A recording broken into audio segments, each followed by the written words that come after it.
7 sector રાષ્ટ્રીય રાઇફલ્સના commanding officer brigadier દીપક મોહને જણાવ્યું કે પાનીપુરા ગામ સોપોરમાં એક એન્કાઉન્ટરમાં 2 આતંકવાદીઓને ઠાર મારવામાં આવ્યા હતા।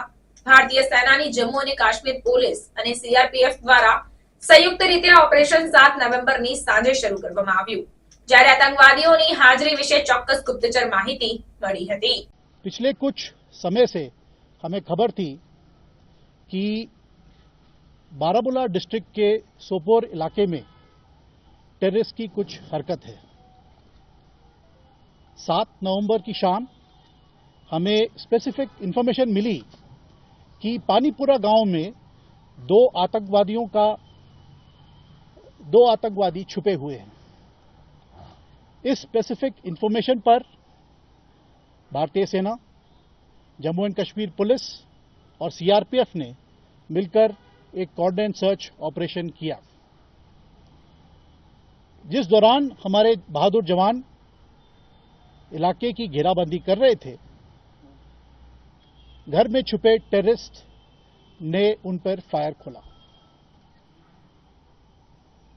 इस कार्रवाई को हमारे बहादुर जवानों ने बहुत ही सटीक तरीके से और बहुत ही प्रोफेशनल मैनर में फायर कंट्रोल और रिस्ट्रेंट दिखाया और जवाबी कार्रवाई बहुत ही सही तरीके से की, जिससे कि टेररिस्ट को उस लोकेशन में फिक्स किया गया और उनके फायर को कंट्रोल में लाया गया। सर्वप्रथम हमने आवाम का ध्यान रखते हुए सबसे पहले घरों में से जो लोकल्स हमारे जो घरों में थे उनका इवैक्यूएशन कराया और रात भर हमने उनको उस लोकेशन पे फिक्स रखा। इस पूरे इलाके का सर्वेलेंस क्वाडकॉप्टर और टेक्नोलॉजी द्वारा मेंटेन किया गया। आज सुबह 8 नवंबर यानी जिस दौरान हम सिविल जो बचे कुचे घरों में थे हमने उनको भी जब इवैक्यूएट किया, इस दौरान इन आतंकवादियों ने अंधाधुंध फायर शुरू किया। इस फायर को हमारे बहादुर जवानों ने बहुत ही सही तरीके से फायर कंट्रोल और रिस्ट्रेंट और प्रिसिशन के द्वारा उनको न्यूट्रलाइज किया।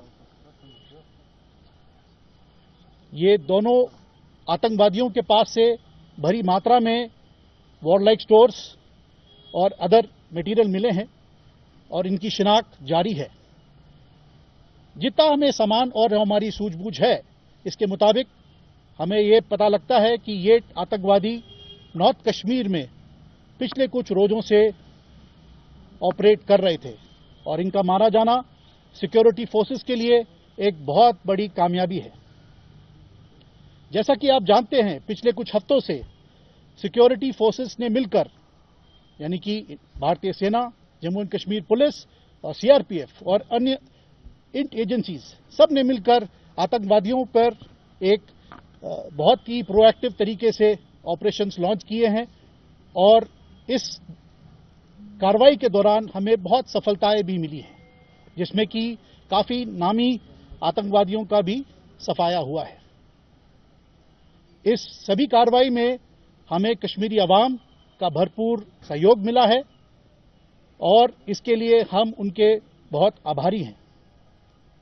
अंत में मैं आपको बस यही बताना चाहता हूं कि भारतीय सेना कश्मीर में शांति और अवाम बनाए रखने के लिए प्रतिबद्ध है और इसके लिए हम भरपूर प्रयास जारी रखें।